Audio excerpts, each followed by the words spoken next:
Hi, my name is Camila Portalatin. I'm in 12th grade, and the poem I'll be reading is An Afternoon Nap by Arthur Yap. An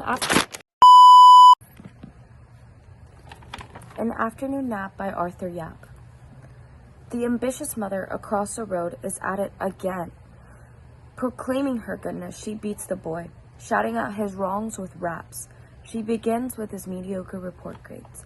She strikes chords for the afternoon piano lesson. Her voice stridently imitates second-lang tuition, all the while circling the cowering boy in a manner apt for the most strenuous PE ploy. Swift are all her contorted movements, ape for every need, no soft gradient, of a consonant vowel figure.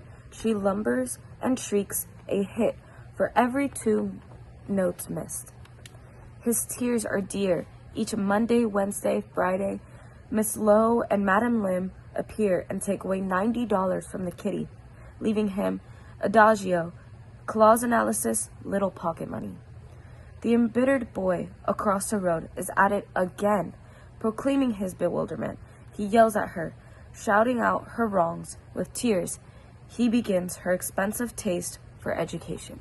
The poem An Afternoon Nap by Arthur Yap was written in the 1970s during the era of Singapore's heavy investment in education.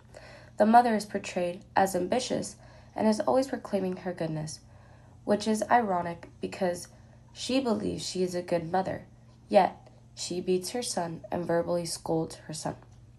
The poem is written grammatically incorrect in all lowercase, which is also ironic because the mother scolds her son for his academic performance.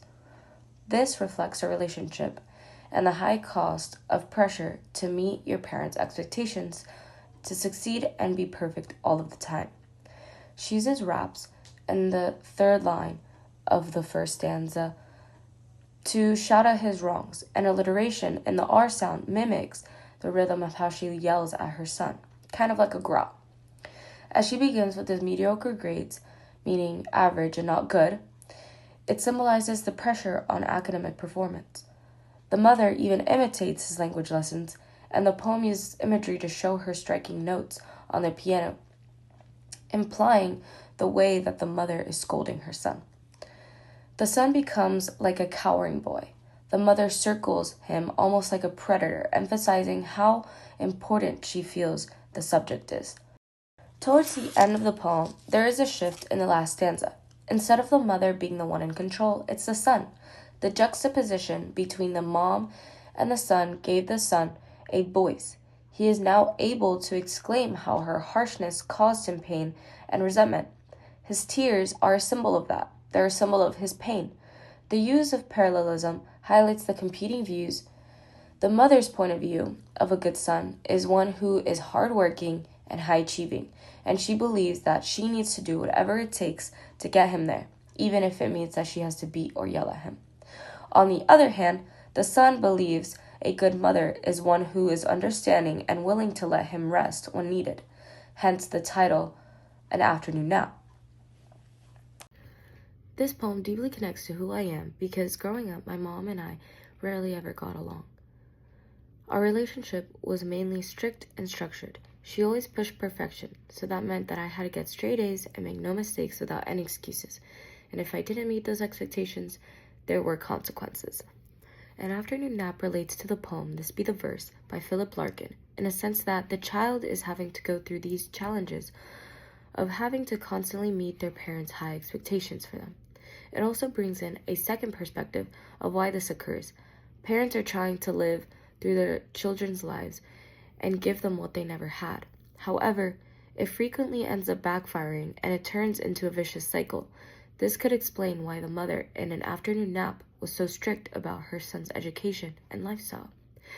Because of the constant need to be perfect all the time for my mom, I grew up feeling like my worth depended on being flawless. I always had to perform, succeed, or impress someone, and even when no one was pressuring me, I still pressured myself. But over time, things changed. I started recognizing how exhausting and unfair that mindset was. Through school, friendships, and SGA, and just simply getting older, I learned that perfection isn't real, and that it isn't needed to be valued. I began setting boundaries and speaking up for myself, and giving myself permission to make mistakes and still be enough. And that is why this poem matters to me so much. It reminds me of how far I've come. I'm no longer the kid who feels crushed by expectations. I'm now someone who is learning to define myself on my own terms. An Afternoon Nap by Arthur Yap. The ambitious mother across the road is at it again. Proclaiming her goodness, she beats the boy. Shouting out his wrongs with raps, she begins with his mediocre grades. She strikes chords for the afternoon piano lesson. Her voice stridently imitates second-lang tuition, all the while circling the cowering boy in a manner apt for the most strenuous PE ploy. Swift are all her contorted movements, aid for every need, no soft gradient of a consonant vowel figure. She lumbers and shrieks, a hit for every 2 notes missed. His tears are dear. Each Monday, Wednesday, Friday, Miss Lowe and Madam Lim appear and take away $90 from the kitty, leaving him an adagio, clause analysis, little pocket money. The embittered boy across the road is at it again, proclaiming his bewilderment. He yells at her, shouting out her wrongs. With tears, he begins her expensive taste for education.